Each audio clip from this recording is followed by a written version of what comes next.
আমারটা রেখেছেন ওখানে বের করে আপনি রোডের ওপরে। হ্যালো সবাইকে, কেমন আছে সবাই? আশা করছি সবাই খুব ভালো আছে আর ঈশ্বরের কৃপায় আমরা ভালো আছি। তো বেরিয়ে গেছি ভোর ভোর, এখনও গেটে তালা দিচ্ছি। আর আজকে উঠেছি হচ্ছে ভোর 4টে। চোখ মুখের অবস্থা থেকে বুঝতেই পারছো যে ভোরবেলায় ওঠার যে কষ্টটা, কিন্তু তার মধ্যে একটা আনন্দও আছে যে আমরা যাচ্ছি হচ্ছে লাল মাটির দেশে, আর সেখানে তোমাদেরকেও নিয়ে যাব সেই লাল মাটির দেশে।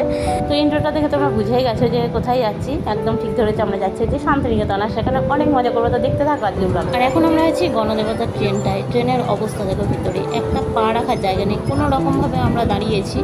আর আমরা যেহেতু বর্ধমানে ট্রেনে উঠেছি, তো সেই জন্য এরকম ভিড়টা পেয়েছি। হাওড়ায় উঠলে হয়তো বসার জায়গাটা পেয়ে যেতাম, কিন্তু সেইভাবে আমরা মানে অনেক কষ্ট করেই নামবো বোলপুরে। আর আজকের সব ডেস্টিনেশন হচ্ছে বোলপুর, কারণ বুঝতেই পারছো যে সামনে হোলি, তো সেই জন্য এত ভিড়।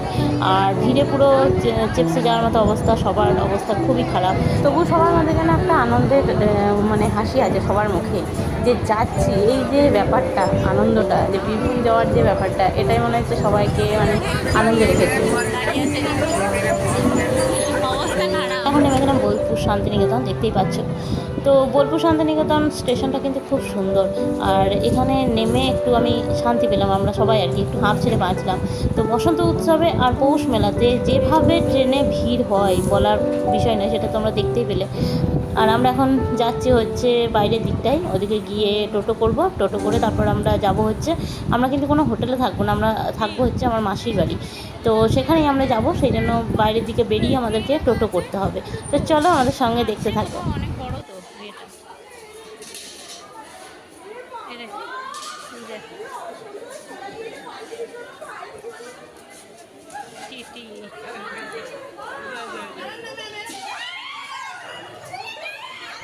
তো শান্তিনিকেতন ঘোরার জন্য এখানে লাইন দিয়ে টোটো দাঁড়িয়ে থাকে। এই টোটোগুলোতে গেলেই ওরা ঘুরিয়ে দেয় শান্তিনিকেতনটা, কিন্তু আমরা যেহেতু ওখানে যাচ্ছি না, সেই জন্য আমরা একটু এগিয়ে গিয়ে তারপরে টোটো ধরবো। আর তারপরেই সামনে দেখতে পাওয়া গেলো যে ডাব বিক্রি হচ্ছে, তো সেই জন্য আমরা তিনজনে তিনটে ডাব খেয়ে নিলাম, আর টেস্টটাও পেয়েছিল চরম। তো সেই জন্য ডাবটা খেয়ে তারপরে আমরা টোটো তুলছি।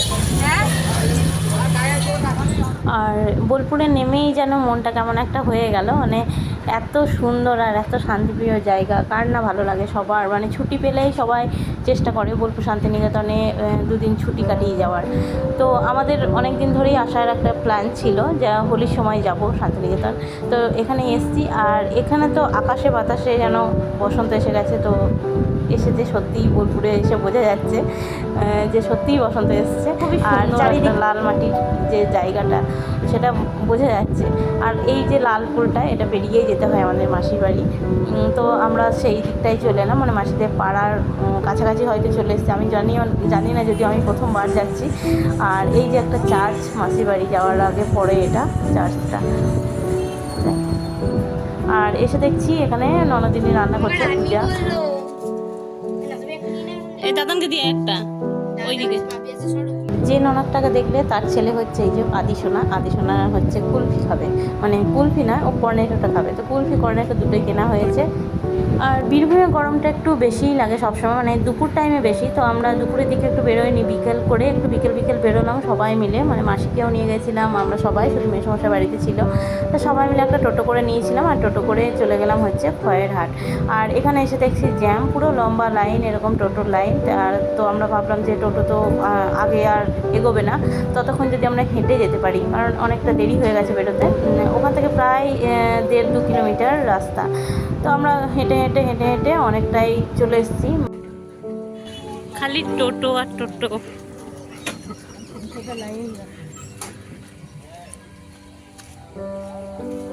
এই হচ্ছে সোনাঝুরির হাটের টোটো। পৌঁছেছি মনে হচ্ছে। তো অনেক ভিড় ঠেলে, অনেক জ্যাম পেরিয়ে তারপরে আমরা পৌঁছে খয়ের হাটে। আর এখানে এসে দেখছি তো মানে মেলার মতো অবস্থা। প্রত্যেক দিনই এটা হয়, কিন্তু এখন একটু বেশি, যেহেতু হোলির আগের টাইমটা। তো আজকে যেন একটু বেশি ভিড়।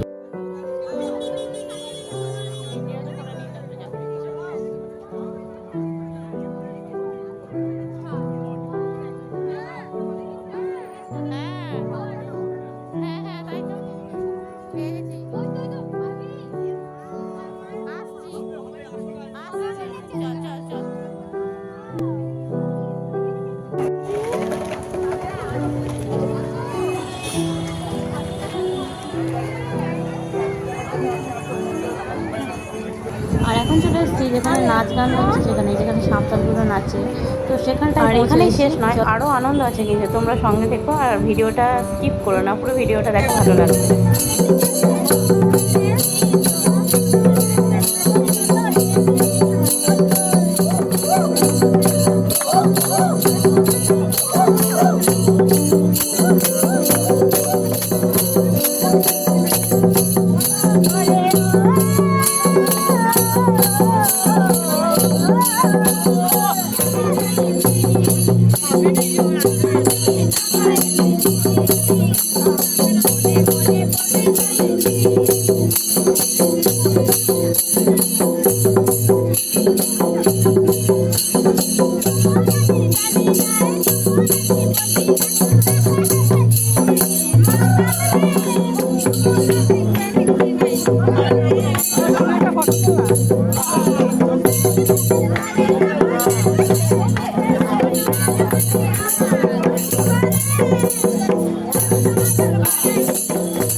এখানকার যে আনন্দ এইটা কোথাও পাওয়া যায় না। তো এখানে এসে এখানে এই কারণেই আসে যে একটু আনন্দ উপভোগ করে তারপর যাবে, মানে দুদিনের ছুটিতে এসে প্রচুর আনন্দ করে নেয় সবাই, আর এখানে না এলে সেটা বোঝা যাবে না।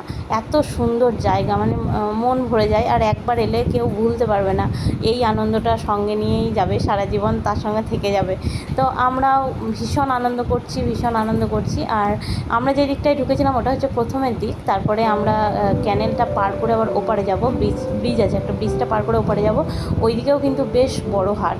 আর এখানে যেতে যেতে চোখে পড়লো একতারা, তিনি অনেক দিন ধরেই বলেছিল কয়ের হাট থেকে একতারা কিনবো, তো সেই জন্য এখানে বাবি চয়েস করছে, বাবার মেয়ে মিলে একতারা চয়েস করছে।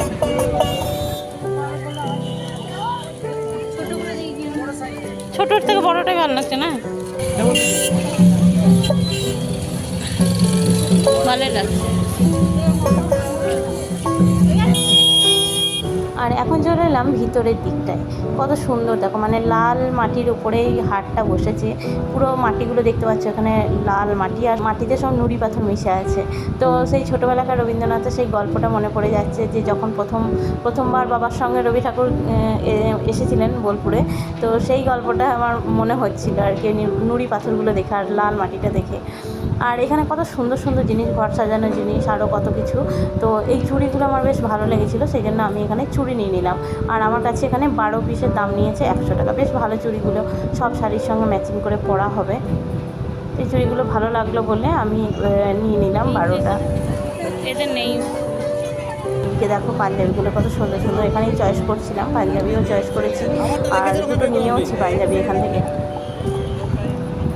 আর ওই যে স্টেজটা দেখতে পাচ্ছ দূরে, ওটা হোলি খেলার জন্য, মানে যে বসন্ত উৎসবের জন্য এখানে স্টেজটা করা হয়েছে। তো প্রায় সন্ধে হয়ে গেছে, আমরা সেই জন্য আর থাকলাম না, এবার টোটো ধরে নিয়েছি, ওখান থেকে টোটো নিয়েছি। আর আমরা যাব হচ্ছে বিশ্বভারতীর পাশ দিয়ে।